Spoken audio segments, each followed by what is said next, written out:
Hola amigos, sean bienvenidos a un nuevo video. Yo soy APC y en esta ocasión vamos a comenzar a realizar modelos 3D en Blender. Blender es un software de animación muy versátil, enfocado en la producción audiovisual. Pero antes, Super Cubic Smash es el primer videojuego que publico. Es un juego de arcade y estrategia en el que debes conectar paneles vecinos del mismo color para evolucionar Power Cubes. Arma las retas con tus amigos y consigue la mayor cantidad de puntos. Puedes conseguir Super Cubic Smash de forma gratuita a través del enlace en la descripción o en el comentario fijado. Muchas gracias de antemano y continuemos con este video.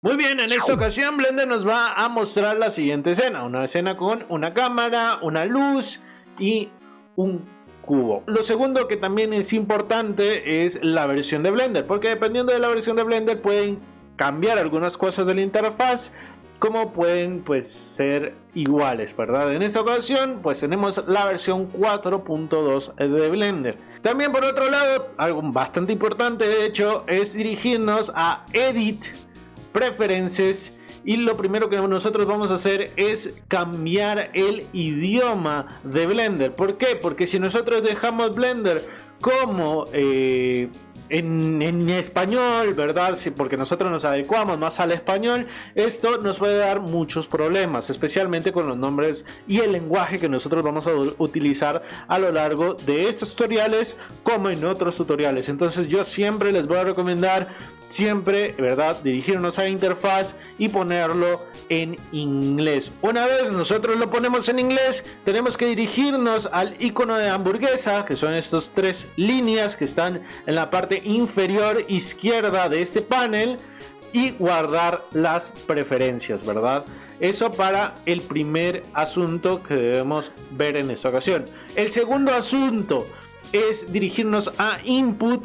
Y acá tenemos dos partes importantes con respecto al keyboard. Por ejemplo, si nosotros tenemos un teclado de 60%, ¿verdad? Teclados un poco más pequeños, vamos a emular el numpad. Recordemos que los teclados más grandes, los que yo creo que se llaman 120% o 100% más o menos, en este momento no estoy muy al tanto del nombre, pero recordemos que estos estos teclados que son más grandes van a tener una sección al lado derecho, ¿verdad? Donde nosotros tenemos el numpad. En el caso de que ustedes tengan un teclado pequeño o estén trabajando en una laptop, vamos a encender, ¿verdad?, el Emulate Numpad si sus laptops o sus teclados no lo tienen.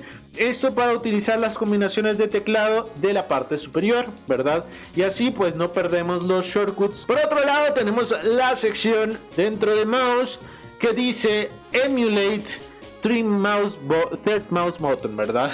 Perdón ahí el inglés. Justamente lo que hace es que, bueno, normalmente cuando eres usuario de Blender, vos utilizas un mouse que pues tenés la ruedita del ratón, ¿verdad? Entonces esa ruedita es muy útil en Blender porque te deja desplazarte de una forma más cómoda.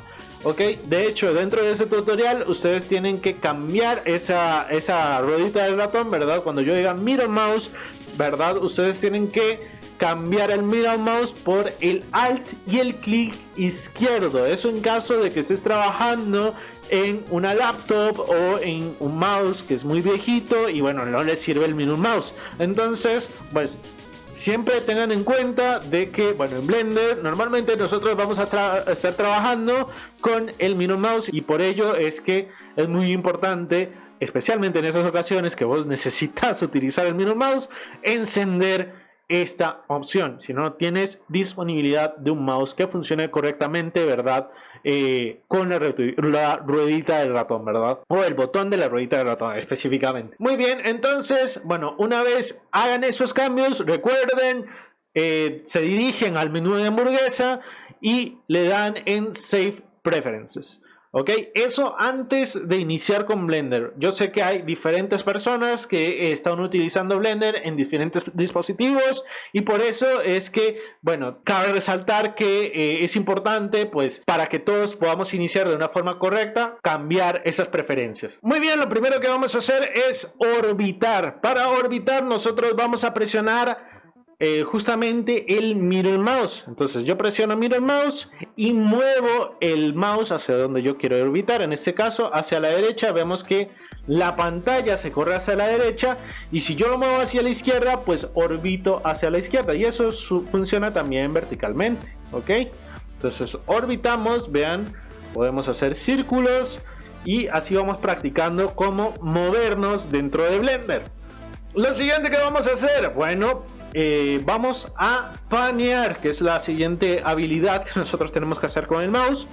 Entonces, para panear, vean que sale el siguiente icono en pantalla, el icono de Shift, y con el Shift presionado nosotros vamos a presionar el Mirror Mouse y vamos a ejecutar la misma acción que nosotros hicimos al principio. Entonces movemos a la derecha, perdón, en este caso sería a la izquierda para panear a la derecha. Movemos a la derecha y en este caso paneamos hacia la izquierda, y bueno, así vamos como ajustándonos con respecto a el movimiento dentro de nuestra interfaz. Y por último, la tecla control, si nosotros la tenemos presionada, vamos a acercarnos, ¿verdad? Si nosotros nos alejamos, en este caso verticalmente, no podemos hacer zoom de forma horizontal, tiene que ser vertical. Nos vamos a alejar si bajamos el mouse, y si subimos el mouse, ¿verdad? Con el Mirror Mouse presionado, pues nos vamos a acercar. Entonces lo primero que vamos a hacer es eso: orbitamos, paneamos y nos acercamos, ¿verdad? O nos alejamos, ¿ok? Muy bien, esas son las primeras condiciones que nosotros vamos a necesitar en esta ocasión. Y ahora vamos a entrar con los gizmos. Hay dos formas de utilizar los gizmos en Blender. La primera, con Shift Space va a aparecer este menú de cascada, ¿verdad? Si nosotros presionamos esa combinación, y podemos seleccionar directamente o de forma más sencilla los gizmos de movimiento que nos presenta Blender. Por ejemplo, tenemos el de movimiento, que si nosotros seleccionamos y arrastramos una de esas flechas, vean que de repente Blender nos lanza una de estas líneas, ¿verdad? En este caso es horizontal. Si yo lo quiero mover verticalmente, ¿verdad? Selecciono la línea o la flecha azul, y si yo quiero moverlo en profundidad, pues selecciono la flecha roja. Muy bien, entonces recuerden, verde, azul y rojo para posicionar nuestros objetos. Algo muy importante con respecto a esto es que cuando estén moviendo un objeto, utilicen los gizmos, o sea, las flechas. ¿Por qué? Bueno, hay un último gizmo, que es este, el del blanco, el del centro, que no nos va a aparecer ninguna línea. ¿Por qué es malo utilizar, al menos cuando estás iniciando en Blender, el que es el del centro? Bueno, justamente vos desde este ángulo estás viendo de que se está moviendo pues correctamente. Vos pensarías que está en esta zona de la pantalla, pero una vez vos muevas la pantalla, ¿verdad? O muevas tu perspectiva, pues vas a notar que en este caso tu objeto desde esta posición pensarías que no está flotando, pero desde esta otra posición claro que está flotando. ¿Por qué? Porque Blender lo ajusta según la perspectiva, y por eso pues utilizar este círculo, al menos con el movimiento, no funciona del todo. Entonces tengamos esa condición. Siempre que vayamos a mover un objeto, utilicemos los gizmos, ¿ok?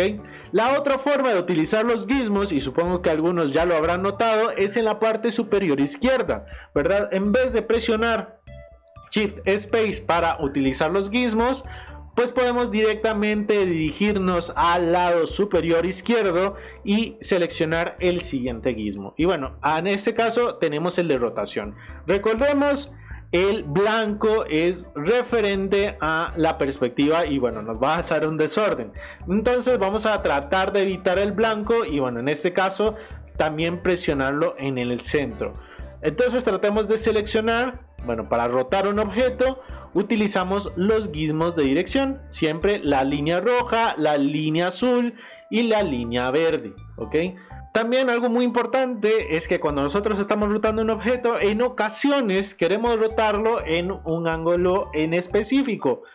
Muy bien, entonces seleccionamos el ángulo, primero que nada, ¿verdad? Le damos clic y arrastramos Y luego, si queremos como hacer un pin de los ángulos, presionamos la tecla control y vemos que podemos justamente ajustarlo. Digamos, yo quiero rotarlo 40 grados, quiero rotarlo 180 grados, entonces voy hasta acá y lo roto 180 grados, o bueno, lo quiero rotar 270 grados. Entonces ahí nosotros lo podemos ajustar como nosotros lo necesitemos. Es muy útil esta herramienta, especialmente cuando estamos trabajando en arquitectura, para que todo esté como en una rotación específica, ¿verdad? Muy bien, el comportamiento general con respecto a la rotación es muy similar al del movimiento. Entonces, bueno, lo demás no cambia. Ok, para no repetirnos, vamos a seguir con el siguiente gizmo, que es el gizmo de escala. Entonces vamos a presionar Shift Space, ¿verdad? Recordemos, para que nos salga el menú de cascada. Y vamos a seleccionar en esta ocasión escala. Con la opción de escala vemos que podemos escalarlo de forma nada uniforme, ¿verdad? Podemos escalarlo en el eje Y, en el eje X, en el eje Z, lo podemos hacer más pequeñito. Esto para ajustarlo de la forma más agradable posible. Y bueno, por último, podemos pues escalarlo de forma global. Simplemente en esta ocasión sí que nos va a servir. Es muy útil en esta ocasión pues utilizar el gizmo blanco, que ese es el que nosotros queremos evitar con respecto a la rotación y el movimiento. En esta ocasión, bueno, en esta ocasión sí que nos va a ser de mucha ayuda. Pero más que utilizar ese gizmo blanco, yo les recomendaría utilizar los shortcuts.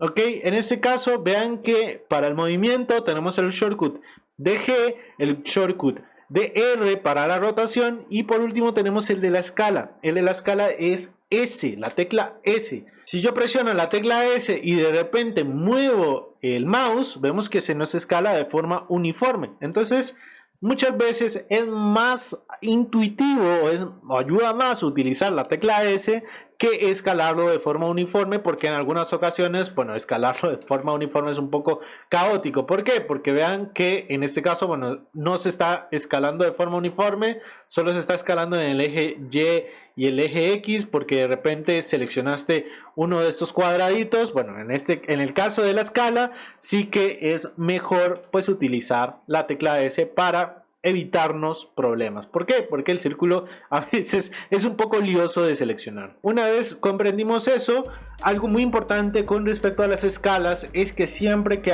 hagas o apliques una escala en el modo objeto, porque ahorita vamos a cambiar de modo, vamos a dirigirnos con la tecla N a lo siguiente y visibilizar esto que está ocurriendo con nuestro objeto.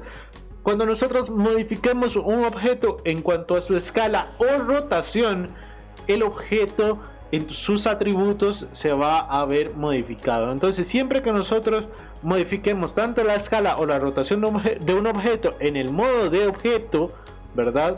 Recordemos que ahorita no hemos entrado en otro modo. Vamos a presionar la combinación Control A.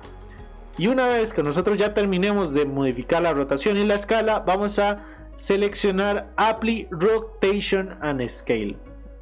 ¿Por qué es esto importante? Bueno, especialmente con los personajes es importante porque así nosotros no tenemos ni rotaciones ni escalas que pueden ser mal interpretadas con el funcionamiento de Blender más adelante. Así que muy importante eso, ¿verdad? Una vez nosotros ajustemos la rotación y la escala de nuestro objeto, ¿verdad? Al menos la rotación inicial, pues vamos a aplicar tanto la rotación y la escala con la combinación Control A, Rotation and Scale, ¿verdad? En este menú de cascada. Muy bien, lo siguiente que vamos a hacer es dirigirnos ahora sí a diferenciar, ¿verdad? Lo que es el modo objeto del modo de edición. Entonces vamos a entrarnos en el modo de edición y aquí es donde nosotros vamos a comenzar a modificar nuestros objetos. Pero antes de modificar nuestros objetos es muy importante saber lo siguiente. Siempre que vamos a modificar un objeto tenemos que saber qué tipo de caras tienen nuestros objetos. Así que en esta ocasión voy a crear un cilindro, ¿ok?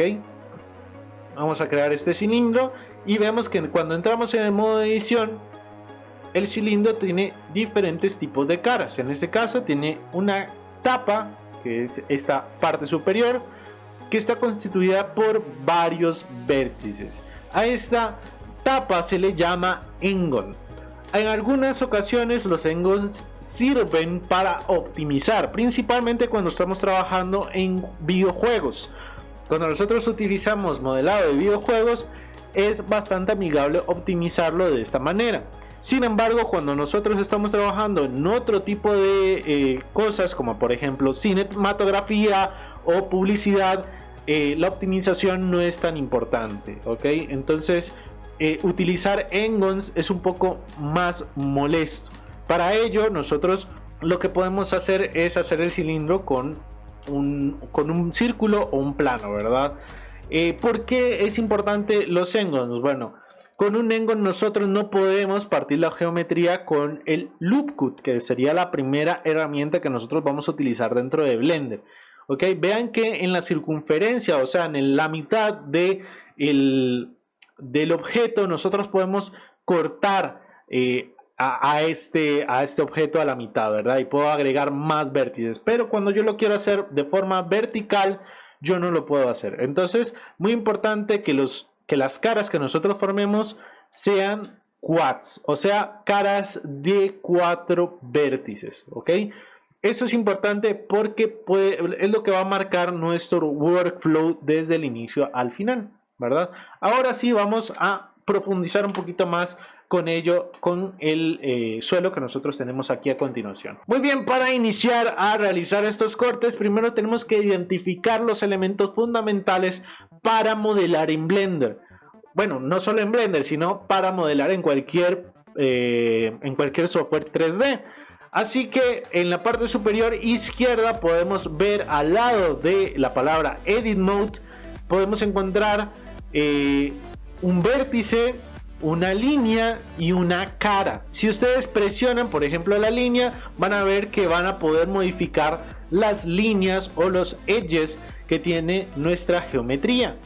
Si seleccionan la cara, pueden modificar la cara de nuestra geometría. Y bueno, si seleccionan los vértices, pueden ver que podemos modificar los vértices de nuestra geometría. Podemos mover estos elementos fundamentales como nosotros lo estábamos haciendo en el modo de objeto. Así que, bueno, si nosotros presionamos Shift Space, seleccionamos el vértice, vemos que puedo yo mover este vértice donde yo quiera, lo puedo posicionar como si fuera un objeto independiente, ¿ok? Entonces, una vez nosotros identificamos esos tipos de elementos fundamentales, podemos ya empezar a realizar los cortes o lo que se llama el loop cut, ¿ok? Entonces, si nosotros presionamos la combinación Control R y posicionamos nuestro mouse en alguno de los edges que nosotros queramos cortar, por ejemplo, aquí yo lo estoy posicionando en la parte inferior, pues vemos que se está realizando un corte a través de este edge que yo estoy señalizando. Ojo, no he presionado ningún clic hasta este momento, porque yo puedo cambiar a el otro edge que tenemos al lado derecho y podemos cortar este otro edge. Entonces, muy importante, primero tenemos que señalizar, posicionar el mouse donde nosotros queremos agregar el corte. En esta ocasión vamos a hacerlo desde mi perspectiva en el corte vertical, ¿ok?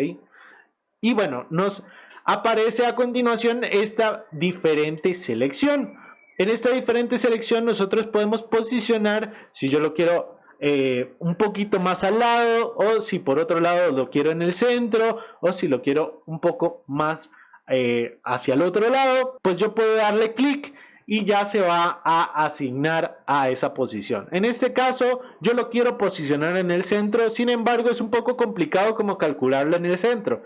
Entonces con clic derecho se va a posicionar automáticamente en el centro. Recuerden, Control R, posicionamos el mouse, posicionamos el corte. Si lo quieren en el centro, simplemente presionen clic derecho en esta ocasión. Ahora, la siguiente herramienta muy importante también para iniciar a modelar en Blender es la de extrudición. Entonces, para extruir una cara, ¿verdad? Porque yo les recomiendo más que nada extruir caras, a pesar de que pueden extruir tanto edges como vértices. vamos a seleccionar en esta ocasión la selección de caras, ¿ok? Entonces con esta cara lo que yo quiero es agregar geometría y hacer un escaloncito, ¿verdad? Que sea como una escalera, ¿ok? Entonces presionamos la tecla E y vemos que aparece como esta línea azul que sería hacia donde se va a extruir el objeto. Ojo, yo recomiendo en esta ocasión presionar siempre que nosotros iniciamos a extruir nuestras caras, presionar la tecla clic derecho para posicionarla donde está y luego moverlo. ¿Por qué? Porque justamente si yo tengo esa cara inclinada, vamos a rotarla, ¿verdad? Porque igualmente nosotros podemos rotar caras. Si yo tengo esta carita inclinada, vamos a rotarla en el eje X, algo así. Pues en algunas ocasiones sí que nos puede ayudar extrudirla de esta manera, ¿verdad? Para que siga la dirección. Pero en otras ocasiones nosotros queremos, por ejemplo, bajarla de forma manual. Por eso les recomiendo pues utilizar el clic derecho. Eso es la diferenciación en cuanto a la utilización de caras, dependiendo de cómo nosotros lo queramos hacer, ¿ok? Entonces por eso les recomiendo la siguiente fórmula. Vamos a seleccionar la cara, tecla E para extruir, clic derecho para posicionarla en la posición inicial y después mover ahora sí la cara. Eso es solo para tener mayor comodidad a la hora de especialmente iniciar a modelar. Muy bien, por último, algo muy importante que resaltar es que si nosotros estamos modelando un objeto, digamos tenemos, por ejemplo, estamos modelando un sillón, vamos a hacer un cubo que represente un sillón, recordemos. Entonces este cubo va a ser nuestro sillón. Recuerden acá control A para aplicar la rotación en la escala, ¿verdad? Una vez que nosotros lo escalamos en el modo objeto. Ok, este sería nuestro sillón. Entonces lo queremos poner como en nuestra sala. Imaginemos que esta es nuestra salita. Ok. Y algo muy importante es que nosotros tenemos que identificar que los objetos pueden ser diferentes. Incluso dentro de este sillón nosotros podemos pues identificar este objeto, ¿verdad? En la parte de la derecha, donde nosotros tenemos lo que serían las colecciones, los objetos, toda la lista, lo que se llama el outliner. Bueno, aquí nosotros podemos cambiarle el nombre a este objeto, entonces lo podemos representar de la manera en la que nosotros queramos. Como por ejemplo en este le podemos poner sofá, ¿verdad? En algunos lugares se les llama sofá, entonces vamos a nombrarlo como sofá y bueno, esto le podríamos llamar como estructura. Por otro lado, podemos agregar colecciones, ¿verdad? Por ejemplo, el sofá podría estar hecho de diferentes cubos, entonces vamos a agregar una nueva colección seleccionando Scene Collection, clic derecho, New Collection y aquí nosotros podemos agregar pues la colección del sofá, ¿verdad? Y todos los elementos que conformen el sofá pues nosotros lo podemos agregar acá. Entonces podemos agregar un cubo y que este cubo sea como el reposabrazos del sofá. Y asimismo podemos agregarlo, Shift D, ¿verdad? Para el otro lado. Shift D es para duplicar, eso sí no lo expliqué. Y lo podemos posicionar al otro lado y bueno, eso podría ser el reposabrazos. Y bueno, duplicamos otra vez, escalamos, ¿verdad? Lo enterramos un poquito y podemos, pues, de esta manera tener nuestro objeto. Vamos a sacarlo un poquito más y ahora sí que es un poquito más representativo, ¿verdad? De nuestro sofá a continuación. Y algo muy importante con respecto a los objetos, bueno, nosotros podemos ponerle a estos objetos que nosotros acabamos de agregar pues los siguientes nombres. Sin embargo, si nosotros lo tenemos dentro de colecciones, pues no vale la pena tanto añadirle ese nombre a menos de que nosotros lo vayamos a exportar a otro software como sería Unreal Engine, Maya o Unity o incluso Godot, ¿verdad? En esos casos sí que vale la pena nombrarlos, pero en este caso pues está bien que esté de esta forma, ¿verdad? Que esté nombrado de esta manera. Algo que les quería comentar para finalizar, ¿verdad? Con respecto a la edición de objetos y al posicionamiento de los objetos, es que nosotros a la hora de posicionar un objeto, tenemos que cerciorarnos de que estén enterrados dentro de los otros objetos. O sea, este sofá, nosotros lo que necesitamos, ¿verdad? Para identificar cuál es el suelo y cuál es el sofá, tenemos que enterrarlo un poquito. Para darnos cuenta, simplemente vemos la línea anaranjada, ¿verdad? Que en este caso está un poquito enterrado acá, pero vemos que la parte de respaldar, vamos a escalar un poquito más, pues esta parte del respaldar sí que nosotros la podemos hacer más grandecita, y ahora sí que está del mismo tamaño, al menos de los otros objetos, que serían reposabrazos y bueno, la parte inferior del sofá. Esto para que no ocurra que los objetos estén flotando, ¿verdad? Porque si desde nuestra perspectiva nosotros lo ponemos un poquito más arriba, vamos a ver que de repente están flotando, ¿verdad? Entonces, bueno, para eso sirve enterrarlos un poquito, ¿verdad? Los objetos, y así podemos mantener la coherencia con los objetos que vayamos agregando a nuestra escena. Para finalizar, vamos a responder a la trivia del video educativo anterior. El nombre de la propiedad que utilizamos dentro de Texture Progress Bar para mostrar los cambios de salud es Value. Las barras de salud en muchos videojuegos son realmente importantes, pues es nuestro principal indicador para comunicar al jugador el estado de bienestar de nuestro personaje. Y ahora la trivia de esta semana es la siguiente. En el video educativo anterior realizamos el sistema de comprobación de usuarios dentro de Godot. De casualidad, ¿recuerdas el nombre del nodo padre que utilizamos para iniciar a elaborar nuestras interfaces? Si ya viste este video, seguramente sabrás la respuesta. Pero si aún no lo has visto, permíteme brindarte una pequeña ayuda. A continuación, en tu pantalla estarás viendo varias opciones. Una de estas es la correcta. Escribe tu respuesta en los comentarios y en el próximo video educativo te diré cuál es la opción acertada. ¿Acaso podrás contestar correctamente? Yo confío en que sí. Sin nada más que añadir, eso fue todo por esta ocasión. Espero que les haya gustado y hayan aprendido mucho. Nos vemos en un próximo video.